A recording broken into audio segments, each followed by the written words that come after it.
മലയാളത്തിൽ നായികയായിട്ട് അഭിനയിച്ച 2 ചിത്രങ്ങൾ നോക്കുകയാണെങ്കിൽ ഗീതാഞ്ജലിയിൽ 2 കഥാപാത്രങ്ങളെത്തി, ഇരട്ട വേഷങ്ങളിലാണ് എത്തിയത്. അതിനുശേഷം റിംഗ് മാസ്റ്ററിൽ നോക്കുകയാണെങ്കിൽ വിഷ്വലി ചലഞ്ച്ഡ് ആയിട്ടുള്ളൊരു ക്യാരക്ടറായിരുന്നു. അപ്പം തുടങ്ങിയത് തന്നെ വളരെ ഹെവി ആയിട്ടുള്ള കാര്യങ്ങൾ ചെയ്തുകൊണ്ടാണ്. ആ ഒരു സമയത്ത് ബുദ്ധിമുട്ടുണ്ടായിരുന്നോ അതോ ഈസി ആയിരുന്നോ? ഗീതാഞ്ജലി ഞാൻ അത്രയും ബുദ്ധിമുട്ടിയിട്ടില്ല ഞാൻ, കാരണം പ്രിയൻ അങ്കിൾ ആയതുകൊണ്ട് നമ്മൾ എന്താ പറയുക, എനിക്ക്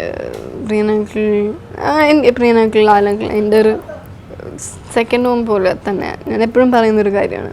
അപ്പം അതൊരു സെറ്റിലേക്കാണ്, ജോലിക്കാണ് പോകുന്നതെന്നുള്ളൊരു ഫീലില്ല. ഞാൻ രാവിലെ എണീറ്റ് തുടിച്ചാടി പോയിട്ട് അഭിനയിച്ചിട്ട് ഒരു ഫണ്ണായിട്ടുള്ളൊരു ഇതായിരുന്നു. പക്ഷേ അത് ഡബിളുകളൊക്കെ ചെയ്യുമ്പോൾ എനിക്ക് തോന്നുന്നു അങ്ങനെ കാര്യമായിട്ട് പ്രിയനങ്ങൾ അങ്ങനെ പഠിപ്പിച്ച് തരുമില്ല. ബിക്കോസ് പ്രിയനങ്ങൾ എപ്പോഴും നമ്മളായിട്ട് ചെയ്യുന്നതാണ് ഇഷ്ടം. ലൈക്ക് ഒരു കാര്യം അഭിനയിച്ച് കാണിക്കത്തൊന്നുമില്ല, നീ തന്നെ ചെയ്യണം എന്ന് പറയും. അപ്പോൾ എനിക്ക് അത് പക്ഷെ നമ്മളെ കൊണ്ടത് ചെയ്യിച്ചെടുക്കും. സോ അപ്പം ആദ്യത്തേത് അത്ര ബുദ്ധിമുട്ടില്ലായിരുന്നു. പക്ഷേ റിംഗ് മാസ്റ്റർ ചെയ്തപ്പോൾ കുറച്ച് കഷ്ടപ്പെട്ടിരുന്നു ആദ്യം ഈ ബ്ലൈൻഡായിട്ട്. ഞാൻ 1-2 സിനിമകൾ ഇങ്ങനെ നമ്മുടെ യോധയിൽ ലാലങ്കിളുടെ ഒരു ചെറിയ ബിറ്റാണ് അത്, പിന്നെ ഗുരു, പിന്നെ മറ്റേ തമിഴിൽ രാജപാർവൈ എന്ന് പറഞ്ഞിട്ട് കമൽ സാറിൻ്റെ ഒരു പടം ഉണ്ടായിരുന്നു. അപ്പോൾ ഇതൊക്കെ ജസ്റ്റ് നമ്മൾ പടം മുഴുവനും കണ്ടു കഴിഞ്ഞാൽ നമ്മൾ ചിലപ്പം അത് ഇൻഫ്ലുവൻസ് ആവും എന്ന് പറഞ്ഞിട്ട് ജസ്റ്റ് എല്ലാത്തിൻ്റെ ഒരു ചെറിയൊരു 5-10 മിനിറ്റ്സ് കണ്ടിട്ട് ഒരു ഐഡിയ കിട്ടിയിട്ടാണ് ഞാൻ ചെയ്തു തുടങ്ങിയത്. അതിലേക്കൊന്ന് ജെല്ലാവാൻ സമയമെടുത്തു, ഇങ്ങനെ ബ്ലൈൻഡായിട്ട് അഭിനയിക്കണം. പിന്നെ കുറച്ച് കഴിഞ്ഞപ്പോൾ ശരിയായി. പിന്നെ ഇപ്പോൾ ഈ ആദ്യമേ ഇതൊക്കെ ചെയ്യാന്ന് പറയുന്നത് ഞാനായിട്ട് എടുത്ത് ചെയ്തതല്ല, ഇതൊക്കെ വന്നത് എന്തോ ഭാഗ്യം കൊണ്ട് അത് ചെയ്യാൻ കഴിഞ്ഞു, അതിൽ സന്തോഷമുണ്ട്. പക്ഷേ ഇനിയും ആക്ച്വലി കമേഴ്ഷ്യലായിട്ടുള്ള ഒരു ആസ്പെക്റ്റും ഭയങ്കര ഇമ്പോർട്ടൻ്റ് ആണ്, ലൈക്ക് തമിഴിലായാലും എവിടെയായാലും. ബിക്കോസ് ഇതൊക്കെ പിന്നീടും ചെയ്യാം, എപ്പോൾ വേണോ ചെയ്യാം. സോ കമേഴ്ഷ്യലായിട്ടുള്ള അതും ഇമ്പോർട്ടൻ്റ് ആണെന്നുള്ള ഞാനിപ്പം രജനി മുരുകനൊക്കെ ചെയ്തപ്പോഴാണ് ഞാൻ മനസ്സിലാക്കിയത്.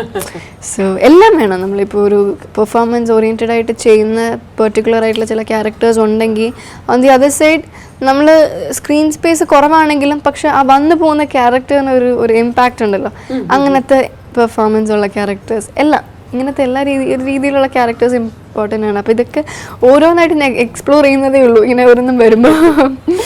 റിംഗ് മാസ്റ്ററിൻ്റെ കാര്യം പറഞ്ഞു, 2 ചെറുതായിരുന്ന സമയത്തും വലുതായതിനു ശേഷവും ജനപ്രിയ നായകൻ്റെ കൂടെ അഭിനയിച്ചു. അപ്പോൾ ആ സമയത്ത് എന്തായിരുന്നു, ബാലതാരമായിട്ട് വന്നു, പിന്നെ അത് കഴിഞ്ഞ് നടിയായിട്ട് നായികയായിട്ടും വന്നു. അതെ, എനിക്ക് ശരിക്കും പറഞ്ഞാൽ ആദ്യത്തെ ദിവസം ഇങ്ങനെ റിംഗ് മാസ്റ്റർ ഞാനിങ്ങനെ ദിലീപേട്ടൻ്റെ അടുത്തിരിക്കുമ്പോൾ എനിക്കിങ്ങനെ ചിരി വരും, അയ്യോ ചേട്ടാ. അപ്പോഴത്തേക്ക് പണ്ടത്തെ എന്തെങ്കിലും റിലേറ്റ് ചെയ്ത് എന്തെങ്കിലും പറയുകയൊക്കെ ചെയ്തോ? അങ്ങനെ പണ്ടത്തെ റിലേറ്റ് ചെയ്ത് അങ്ങനെ ഞങ്ങൾ ഷൂട്ട് ചെയ്ത സ്ഥലങ്ങൾ ഏകദേശം ഒരേ സ്ഥലങ്ങളായിരുന്നു. ഊട്ടി ലൊക്കേഷൻസ് ഒക്കെ ഞങ്ങൾ അവിടെ ഷൂട്ട് ചെയ്തിട്ടുണ്ടായിരുന്നു. അപ്പോൾ ഇങ്ങനെ പറയായിരുന്നു നമ്മൾ കുബേരൻ ഷൂട്ട് ചെയ്ത അതേ സ്ഥലമാണ് എന്നൊക്കെ പറയും.